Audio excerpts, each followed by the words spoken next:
In this video, as you guys can see, everything is cleared out of my van.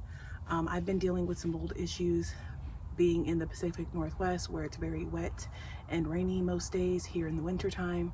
So I have to clear out my entire build and clean my van from head to toe and essentially start over. Now there are some build projects that I want to do and add over here on this side. So yeah, that's what this video is about.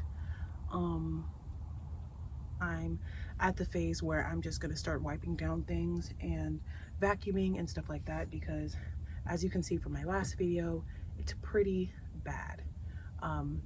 I utilized the Lysol spray, sprayed everything down, and the past few days I've been allowing, I put down my windows, make sure that the space is well ventilated and stuff like that. So as far as what I can see, all of the mold is gone, fingers crossed. But yeah, time to clean. Okay, y'all, today is my third day at the cabin, and yesterday I didn't really get a whole lot done. I mainly just slept in because I was super burnt out, and I went to Home Depot as well as some other stores to get some supplies to help me with the situation. So right now I'm in the front seat of the van and I'm just going to wipe everything down. I didn't get a chance to do that because it just gets dark super early and it's really cold, so I didn't really get a chance to do that. So I just decided to work on other things. But I have these disinfecting wipes that I'm going to be using. I have my Lysol spray, and I have my disinfecting wipes as well. So that's what I'm going to be using to clean down everything. Now obviously the cabin and the front section of my van wasn't affected by the mold, but I just wanted to, you know, while I'm here, why not give myself a deep clean? So yeah.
Okay, y'all, so all of the mold is clean. All of the visible mold is clean. Now what I realized is that there is mold in the paneling, in like some spaces inside of the paneling of the doors that I cannot get to, but I tried my best to spray Lysol in there, and also those areas are pretty well ventilated because it's behind the insulation. So I'm hoping that what I did so far will keep the mold away.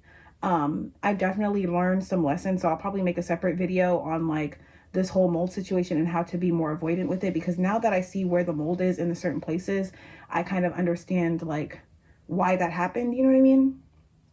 So as of right now, I am going to start sanding some wood.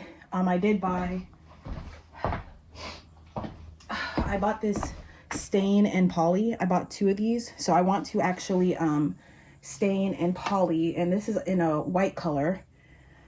So I want to stain and poly the flooring, the subfloor, and then basically all of the wood that I'm going to be putting in the van, just to kind of keep the integrity of all of the wood that I have and that I bought. And yeah, just be more mindful of ventilation in the future. So yeah, PMW in the wintertime is definitely not for the weak. So yeah, y'all. So I'm gonna be sanding. Let me see, where's my drill at? So I'm gonna be sanding the wood, and I didn't want to do it by hand. I did get some sandpaper from the dollar store. This is the peel and stick, I believe. So it's supposed to stick on, but I also went to Home Depot and I picked up these. Now these are for the mouse sanders. I obviously don't have a sander. I didn't want to buy a new gadget. So let me see. This is the hook and lock right here that is compatible with my drill, and this drill attachment that I got. This is what it is. I could just show you the packaging. I already opened it, but this is the this is what it looks like. Let me make sure you guys can read it. But yeah, I was in Home Depot for like almost an hour trying to figure out how I can sand with my drill. So I bought this attachment, and I bought these specific hook and lock sanders. The hook and lock, it lets you know what kind of sander it is in this little corner right here. So I bought this and this, and basically I'm able to have this attachment on this on the drill because I couldn't find anything else. So it fits with my Ryobi, and I put it on here like that. It's supposed to be like a buffer, and it came with these other buffing tools and stuff like that. It was only $10 the set, and I think I will most likely utilize like the other things that came in the set, not just like the attachment. But this is what the attachment looks like. So it's like that. It attaches on like that, and this is what it looks like that. And then this has like a Velcro. This is like a Velcro receiver, and then this is like the felt soft side of the Velcro. So I'm able to kind of put it on there, and it stays on there, and I'm able to sand. So I'm going to be sanding the subflooring just a little bit and sanding off some of the wood that got a little contaminated by the mold. I'll show y'all in the video clip, but yeah, that's what we're going to be doing. I also bought this thing. These are other additional attachments for my drill. When you buy the right attachments, you can do a lot with a drill. So I bought this thingy. What is it called? Drill and impact set, and this is the 40 piece by Ryobi, and this one comes with this tool. I forgot what this tool is, but basically you can you can drill holes into wood. So that's why I bought it. And I bought it because I want to be able to put holes into my the trifold wood portion of my bed, so that the bed can actually get to overall increase the airflow in those areas. So last night I didn't want to be super loud because I'm like, it's quiet time after like 8 or 9, so I didn't want to be super loud like with my drill and my generating. So I decided to wait till today. I kind of wish I got started a little bit earlier today because the sun's going to be going down in about like a few hours, so I have to be quick with this. But last night I was able to mark all of the parts that I want to cut, so I can just literally just go out there, make all my cuts. It should take me no more than like maybe 2 hours at most. So I'm just gonna make my cuts really quick, and then after that I'm going to seal all of the wood. The sealant says that it takes about an hour or 2 to dry, so while the wood is like in the process of sealing, I'm just gonna find something else to do. I'm gonna sand and seal my floor. That way, once I'm done sealing and cutting all my other parts, I'm going to the sealant would have dried, and I could put the floor back into the van, and I'll show you guys that whole process as well. But yeah, y'all, that's what we're doing right now.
Y'all, so basically it got too dark and too cold, so I decided to call it a night. I did put back in the flooring because the subfloor fully dried. So because it fully dried, I was able to put it in my van, and I put back the floor tiling as well. So the whole subfloor is back in my van. It's not screwed in and stuff like that because I'm gonna try to use like different screws this time around because it might be a little bit easier. I'm just chilling in the cabin. I absolutely love it here. I've been airing out the car basically since I got here. Since I took all of the stuff out, I've been airing out the car, and now that just like being in there now, it just feels a lot more fresh and everything like that. I do still have to work on my shelving, like the new shelf that I want to make for like extra storage and stuff like that, because I don't feel like I have adequate storage in my build. I might also add more clothing storage. Like I might actually build like some sort of like a custom closet or something like that as well. And then that should be pretty much it. So tomorrow is gonna be another push to hopefully try to get as much as I can done. As you can see, I have a whole list of things that I want to do. Now that I think about it, I kind of wish that I got this place for like a week. That way I could have like dedicated 2 days, well, not only have more time but also had dedicated 2 days to rest, because honestly y'all, the mold actually really affected me, not like physically but physically, like in a way where like I wasn't coughing, I wasn't really having any respiratory issues or anything like that, but it was messing with my cognitive functioning. Like I would like completely forget what I'm not forget what I'm saying mid-sentence, but like sometimes it's just like my brain wasn't working as quick as it normally would. And yeah, it was just like really weird. I'm like, something is going on here. That is terrible to say the least, but I've definitely learned my lesson. It's so cold, it's really hard to like keep the van properly ventilated and keep it warm at the same time. So you know what I mean? This is like a lot. So it actually took me a lot longer than I expected to actually clean my car, but I feel like I did a very thorough job between that and vacuuming. And I have like a ton, like I used a ton of disinfecting wipes and Lysol and all of that. So I'm hoping, and then the car has been like ventilating and airing out like for the past like 3-4 days. So I feel like all of that should definitely make the situation a lot better. I don't know where there could be like any more mold, so I'm just hoping that I got a majority of it, and that it doesn't continue to spread and doesn't continue to thrive. Sometime next week I do plan on getting a air purifier as well as a microwave, so that I can like meal prep my meals in bulk. That way I'm not like cooking every day, because I feel like me cooking every day, for one, it's not very convenient for me in so many different ways. So obviously cooking using my air fryer even was causing condensation in my van. Now y'all, let me show you what I got. I got this Eva Dry dehumidifier because somebody recommended that I get a dehumidifier, but obviously getting like those bulky machine dehumidifiers, it's just not practical for my minivan because she's very mini, she's very small. So I don't want to like take up space with a big dehumidifier just to stay in the PNW or in colder climates. I just don't really think that's necessary. But anyways, I decided to get this one. I found this one at the Home Depot, and it's very small, it's very compact. It's something that will definitely work in my space, so I'm hoping that this will help. I don't expect it to completely eradicate all the condensation and the moisture, but this is definitely a good start. So I got this. I also got this humidity monitor. Now this one works. It's by the same brand, Accurate, but this one works. This one I got from Home Depot for, I want to say somewhere around $20. So it was like more, it was definitely more expensive, but it works. So I'm happy about that. It has a little magnet so I could hook it on to my my fridge. I'm probably not going to put it on my fridge because it's probably not going to give me an accurate reading. But yeah, it's actually going up. The humidity is going up. But the goal is to keep the humidity around like 30% or lower, or like around like 40%. So yeah, this is the heater that I bought from Walmart. I'm not sure if it puts out the same, because I feel like this gives, it's a fan forced heater, so I feel like it gives more fan than heat sometimes. But I'm also going to try to use that, because that in combination with so if I use my heater, right, it's going to begin the process of evaporation. I'm going to definitely utilize cabins over hotels for sure, 1000%, because you get the solitude and you get the peace and the tranquility without having to deal with like inner city vibes, you know what I mean? So this is definitely 2 thumbs up, and it's relatively cheap too. The only thing is I can't cook in here for obvious reasons. I understand that. I definitely need to organize the things in my trunk, because I threw out a lot of stuff that was in my trunk, mainly because they were moldy. My trunk, like, y'all seen the video, like it was bad, like it was bad. I threw away a lot of stuff, and I'm kind of like concerned about the carpeting. Now what I did go ahead and do is I did, you know, kind of douse the carpeting in Lysol. So I'm hoping that it did what it needed to do, you know what I mean? But I will never really fully be sure. But for me to like rip out the carpeting in that whole general area would just be like crazy to me. So I don't know. If it continues to give me problems, then I'm obviously going to have to do some like more drastic deep cleaning if it continues to give me problems. I guess that's pretty much it. I mean, I'm loving it though. I love it here. It's like, oh yeah, I wanted to mention this. Being here, it kind of gave me a little insight of what I want my tiny home to feel like. So, I mean, just like looking at this place, I'm like, okay, will this be enough like space? But here's the thing, right? When it comes to building a tiny home, I don't want it to be too big, right? I want it to be big enough to have like all of my essentials, anything that I would want to do inside, I can. And I want it to be big enough to where I can put like a bike in here, like if the weather's really bad out there, then I can kind of bring some things in to protect it from the weather.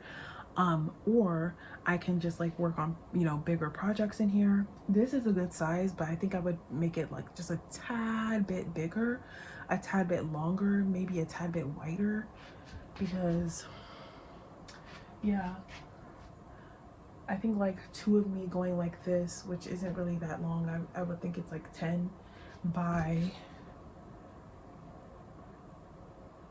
15 or 20, I think. And to think like, y'all, I was literally, I don't know if I mentioned this, but I was literally going to get a storage unit. So my options were, I can either get a storage unit and rent a storage unit for like $400 plus admin fees and stuff like that for a whole month. But the only downside of that is I'm still in the PNW, so it's gonna be super cold. So like me having to do all that work and having a time restriction, because mind you, I'm like up late and I'm still like doing, you know, things that I want to do. But having that restriction of time, as well as like being in the cold, because even though I'm in a storage unit, it still would be cold, I'm assuming, right? So technically my van would be in here with me, but it still would be cold, right? So that, along with like time restriction, it just wouldn't have worked out for me. My second choice was to get some sort of Airbnb, but that was going to be like super expensive, because I would need to get an Airbnb that is like essentially like a whole house. So I would have to rent a whole house to myself and utilize the garage area and the driveway to, you know, make the changes that I need to make. And I would have to have done that like within like a day or two, because I probably could not afford that. I didn't even like bother to look that up, but that was still an option. My third option was to get a motel on the bottom floor, so that I can still kind of like work out of the motel type of thing. But the whole thing with that is the motels are a lot smaller than this. Like this is like actually a lot bigger than a regular motel, but a motel would have a bathroom and a shower, which is nice, but it would be smaller. And I don't know if I would have been able to not only fit all my things in there, but just do everything that I need to do. And then plus it being like a super public space, I'm like, I don't know if I want to do that. So this was the best choice for me in my situation. And I'm so glad. Like, I'm so glad that this is here, because I was like, how am I going to like completely, like, y'all, when I first seen the mold and I seen how like bad it actually got, to the point where like more than likely I was gonna have to gut everything out, I was like thinking, like I was kind of like low-key worried, because I'm like, how am I going to completely gut out my car? Like, where am I gonna gut out my car? Like, y'all seen, if y'all know and seen like my whole build process, like I've lived in my build throughout the entire build process and building out in Home Depot parking lots and stuff like that. So there's gonna like be like really no way, like I mean, just to be in public with all of my stuff out, like y'all see, right? To be out in public with all of my stuff out, exposed to the elements, like there's just no way. There's just no way. That would have brought me even more stress. So I'm just so grateful. So grateful. But yeah, I'm so grateful that these things exist, and it feels so homey. It feels so like, if y'all know, y'all know. If y'all don't know, definitely visit one of your state park cabins. Pay for it for a couple of days. Never like pay for anywhere, like rent a room or any place for less than 2 days, because one day is just not enough. Like you need at least 2 to 3 days to like really get in the vibe. I feel like I'm just now like really getting into it, you know what I mean? So yeah, I'm super excited. I have my wine over there that I'm gonna indulge in tomorrow. Love that. So I am going to call it a night, and I will see y'all in my next video. All right.